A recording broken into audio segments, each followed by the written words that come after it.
बिहार में नई सरकार बन चुकी है। नीतीश कुमार महागठबंधन के साथ आ चुके हैं और अब नीतीश कुमार जमकर निशाने पर बीजेपी को ले रहे हैं। साथ ही विपक्ष की एकजुटता की बात नीतीश कुमार की तरफ से आगे बढ़ाई जा रही है। बीजेपी को आड़े हाथों लेते हुए नीतीश ने कहा, जिसको जो बोलना है बोलने दीजिए। उपराष्ट्रपति को लेकर कभी कोई दावेदारी हमने की नहीं। और इस सब के बीच अब बीजेपी की तरफ से प्रेस कॉन्फ्रेंस की जा रही है पटना में। सीधे आपको लेकर चलते हैं बीजेपी की प्रेस कॉन्फ्रेंस। आरोप परसों उन्होंने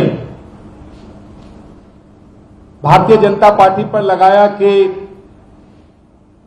भारतीय जनता पार्टी जनता दल यूनाइटेड को तोड़ने का प्रयास कर रही है और भ्रष्टाचार के मुद्दे पर ये मौन हो गए। जैसे लगा कि लालू प्रसाद जी का परिवार भ्रष्टाचार उससे भ्रष्टाचार के सारे मामले खत्म हो गए, वो गंगा नहा लिए। लेकिन आप सबको पता है कि वो मुद्दे आज भी हैं और उस पर कार्रवाई चल रही है। और फिर जो जांच एजेंसी है या जो न्यायालय है वो अपना निर्णय देगी।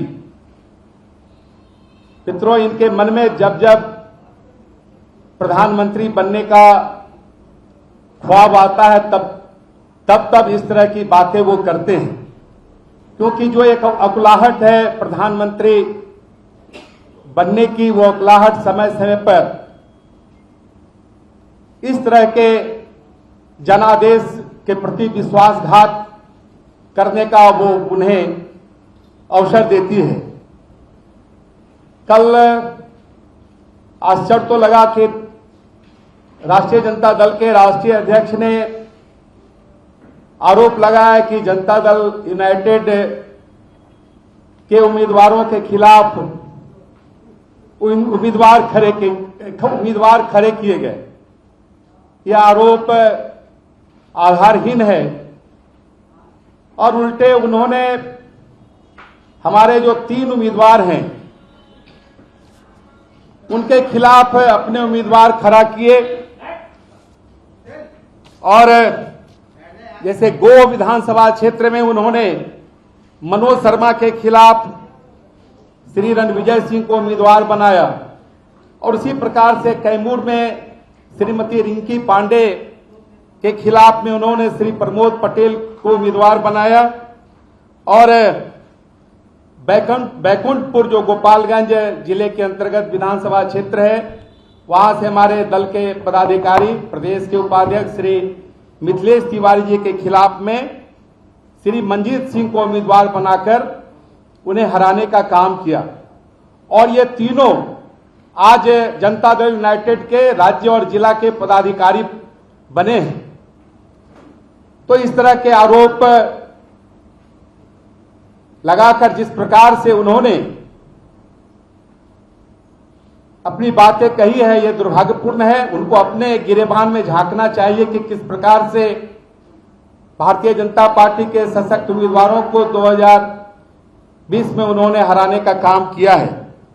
इसके साथ जो सबसे बड़ी बात है कि अपने महत्वाकांक्षा के लिए जिस प्रकार से उन्होंने आत्मसमर्पण किया और जिस प्रकार से लगातार वो पलटी मारते गए, आने वाले दिनों में जो बिहार के मतदाता है वो भी इनके साथ अब पलटी मारेगी। भारतीय जनता पार्टी भारत के यशस्वी प्रधानमंत्री श्री नरेंद्र मोदी जी के नेतृत्व में देश के सर्वांगीण विकास की ओर सबका साथ, सबका विश्वास, सबका के अभियान पर चल रही है और लगातार केंद्र का सहयोग इस राज्य को भी मिल रहा था। लेकिन हम जिन मुद्दों को लेकर सरकार में आए, बिहार की महान जनता के साथ जो हमारा कमिटमेंट है, जो हमारी प्रतिबद्धता है, उसको अंजाम तक पहुंचाने के लिए हमें सदन से सड़क तक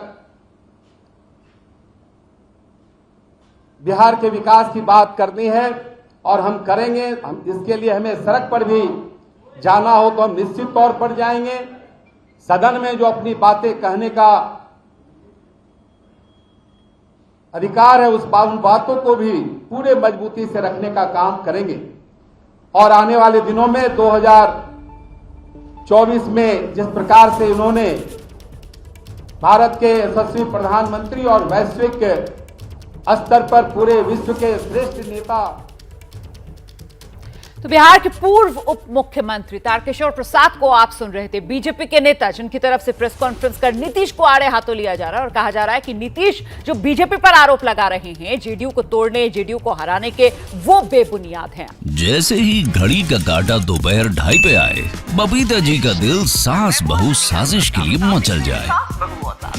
और ये है इनकी बहू, पूरे दिन ऑफिस की टेंशन हो जाए गॉन जब ये करें अपना फेवरेट शो फ्री टाइम पे ऑन।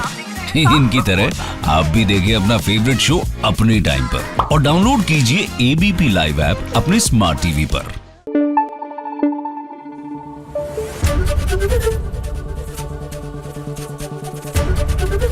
एबीपी न्यूज आपको रखे आगे।